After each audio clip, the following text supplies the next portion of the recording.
Bismillahirrahmanirrahim. Assalamualaikum warahmatullahi wabarakatuh. Perkenalkan, nama saya Andi Fadil dari kelas PT IKF. Akan mempresentasikan tentang materi software komputer dalam mata kuliah pengantar ilmu komputer. Nah, untuk pokok pembahasannya terdapat 8 poin. Yang pertama, mengembangkan peran perangkat lunak. Yang kedua, perspektif industri. Yang ketiga, abad pabrik perangkat lunak. Yang keempat, daya saing perangkat lunak. Kelima, perangkat lunak itu sendiri. Yang keenam, karakteristik perangkat lunak. Ketujuh, komponen perangkat lunak. Kedelapan, aplikasi perangkat lunak. Yang pertama, mengembangkan peran perangkat lunak. Nah, pada saat ini perangkat lunak memiliki dua fungsi yang berbeda. Yang pertama sebagai sebuah produk, yang kedua sebagai kendaraan. Nah, untuk perangkat lunak sebagai sebuah produk, perangkat lunak mengantarkan potensi perhitungan yang dibangun oleh perangkat lunak komputer. Yang kedua, sebagai kendaraan, dipakai untuk mengantarkan produk perangkat lunak berlaku sebagai dasar untuk kontrol komputer atau sistem operasi, komunikasi informasi atau jaringan, dan penciptaan serta kontrol dari program-program lain, piranti dan lingkungan perangkat lunak. Lalu di sini terdapat tabel yang berisi tentang era-era perkomputeran. Nah, dan pada era pertama, pada tahun-tahun awal, pada tahun 1950 sampai 1960, terdapat beberapa 3 sistem dalam era tersebut. Yang pertama orientas batch, kedua distribusi terbatas, yang ketiga perangkat lunak customized.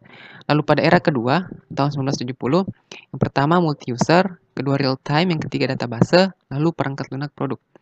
Lalu pada era ketiga, tahun 80 sampai 1990, ada sistem terdistribusi, ada embedded intelligence, dan perangkat keras biaya rendah.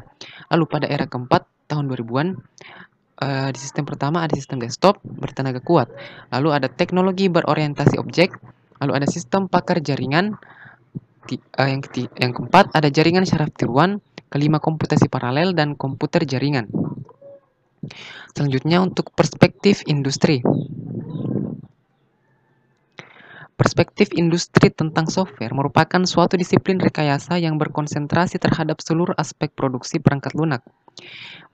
Pada masa awal-awal pemrograman masih dilihat sebagai bentuk kesenian. Hanya sedikit saja metode yang ada dan lebih sedikit lagi orang yang memahaminya. Lalu dibanding perangkat keras, perangkat lunak komputer sudah berubah secara dramatis. Dibanding perangkat keras, perangkat lunak merupakan salah satu bentuk tunggal yang berbiaya tinggi.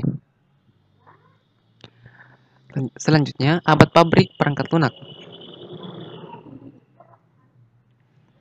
Nah, di sini perusahaan-perusahaan yang besar maupun kecil memiliki apa yang disebut dengan software plan.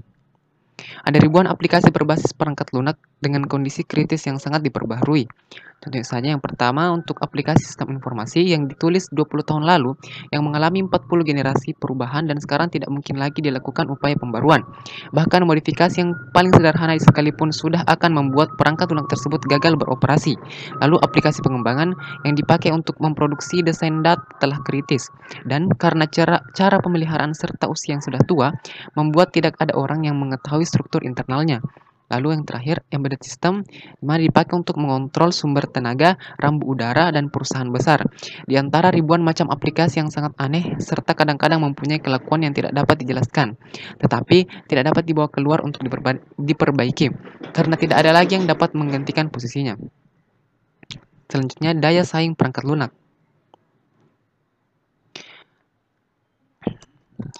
Sekarang ini, perangkat lunak sudah menjadi lahan yang sangat kompetitif.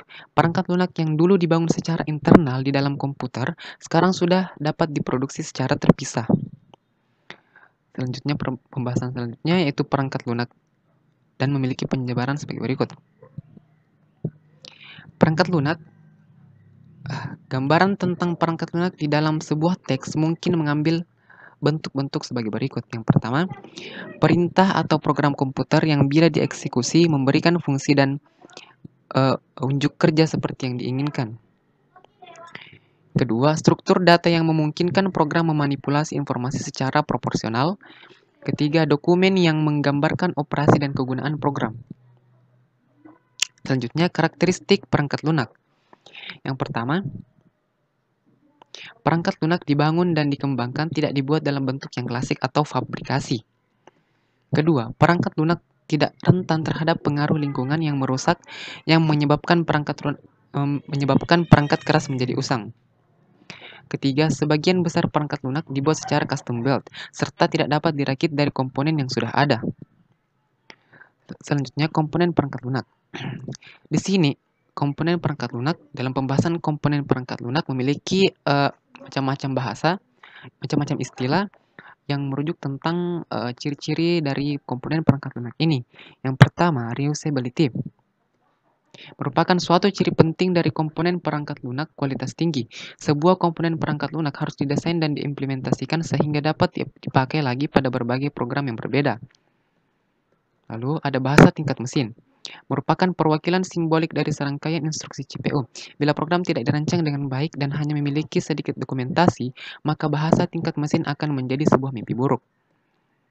Lalu kode mesin, bahasa assembly atau tingkat mesin, dan bahasa pemrograman sering disebut 3 generasi bahasa komputer. Yang pertama dengan bahasa-bahasa tersebut. Pemrograman harus melihat dengan baik kekhususan struktur informasi maupun kontrol pemrograman itu sendiri. Selanjutnya bahasa generasi keempat yang juga disebut sebagai bahasa non-prosedural menggerakkan pengembang perangkat lunak untuk mengkhususkan pada detail prosedural. Nah, untuk aplikasi perangkat lunak yang merupakan pembahasan terakhir. Nah, di sini perangkat lunak dapat diaplikasikan ke berbagai situasi di mana serangkaian langkah prosedural seperti algoritma telah didefinisikan. Area perangkat lunak berikut menunjukkan luasnya aplikasi potensial. Yang pertama, perangkat lunak sistem merupakan sekumpulan program yang ditulis untuk melayani program-program yang lain, misal komputer, editor, dan misal compiler, editor, dan utilitas pengatur file. Kedua, perangkat lunak real-time merupakan program-program yang memonitor, menganalisis kejadian dunia nyata pada saat terjadinya. Lalu ada perangkat lunak bisnis, mana sistem di-create atau contohnya payroll, account receivable atau payable, dan inventory telah mengembangkan perangkat lunak sistem informasi manajemen atau MIS yang mengakses satu atau lebih database besar yang berisi informasi bisnis. Lalu yang keempat, ada perangkat lunak teknik dan ilmu pengetahuan, di mana merupakan perangkat lunak ini memiliki jangkauan aplikasi mulai dari astronomi sampai vulkanologi, dan dari analisis otomotif sampai dinamika orbit pesawat ruang angkasa. Yang kelima, ada embedded software, merupakan embedded software ini ada di dalam read-only memory atau ROM dan dipakai untuk mengontrol hasil serta sistem untuk keperluan konsumen dan pasar industri. Yang keenam, ada perangkat lunak komputer personal, meliputi pengolah kata, spreadsheet, grafik komputer, multimedia hiburan, manajemen database, aplikasi keuangan, bisnis dan personal, dan sebagainya. Yang ketujuh, perangkat lunak kecerdasan buatan atau artificial intelligence menggunakan algoritma non-numeris untuk memecahkan masalah kompleks yang tidak sesuai untuk perhitungan atau analisis secara langsung. Lalu ada perangkat lunak sistem atau sistem operasi, bertugas untuk melakukan kontrol dan manajemen perangkat keras dan juga operasi-operasi dasar sistem. Nah, di sini untuk sistem operasi dijabarkan lebih luas lagi. Sistem operasi merupakan kumpulan program yang bertindak sebagai perantara, penjalin, penghubung antara pemakai perangkat lunak dengan perangkat keras komputer sehingga sistem komputer mudah dipakai. Mengapa mempelajari OS atau sistem operasi? Yang pertama, karena merupakan kajian mendasar untuk pendidikan ilmu-ilmu komputer dan informatika. Yang kedua, rekayasawan dan ilmuwan komputer atau informatika mutlak memahami sistem operasi, karena sistem operasi ibarat roh bagi manusia. Lalu komponen-komponen sistem komputer. Sistem komputer atau sistem informasi. Yang pertama, untuk hardware meliputi CPU, memori, perangkat I/O. Yang kedua, sistem operasi mengontrol dan mengelola penggunaan sumber daya komputer.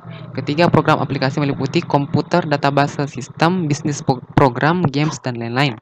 Keempat, user meliputi manusia, mesin, dan komputer. Nah, di sini sistem informasi dapat memerintah hardware, menangani alokasi sumber daya dan melindungi aplikasi dari koneksi langsung ke hardware. Yang kedua, kernel adalah jantungnya sistem operasi, bagian yang harus selalu beroperasi agar sistem operasi selalu hidup. Ketiga, tujuan dan tugas sistem operasi adalah yang pertama, mengelola seluruh sumber daya yang terdapat pada sistem komputer. Yang kedua, menyediakan sekumpulan layanan kepada user, sehingga user lebih mudah dan nyaman dalam menggunakan atau memanfaatkan sumber daya sistem komputer. Keempat, pengelola seluruh sumber daya sistem komputer. Yang pertama, untuk sumber daya fisik meliputi keyboard, mouse, joystick, disk drive, CD-ROM, hard disk, printer, monitor, modem, Ethernet card, peralatan multimedia, dan lain-lain. Kedua, sumber daya abstrak atau data dan program.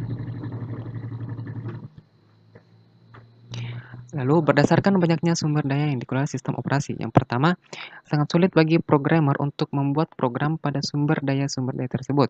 Yang kedua, untuk mempermudah programmer dalam membuat program agar dimengerti oleh seluruh lapisan sumber daya tersebut, maka dibutuhkanlah yang namanya sistem operasi.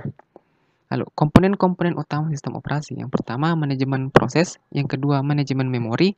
Ketiga, manajemen input atau output. Keempat, manajemen berkas. Lima, protection system, networking, dan command interpreter system atau CIS. Nah, layanan-layanan yang disediakan sistem operasi meliputi program execution, I/O operation, dan file system manipulation. Nah, itulah tadi pembahasan singkat tentang perangkat lunak yang sempat saya sampaikan. Kurang lebihnya mohon dimaafkan. Terima kasih atas perhatiannya. Wassalamualaikum warahmatullahi wabarakatuh.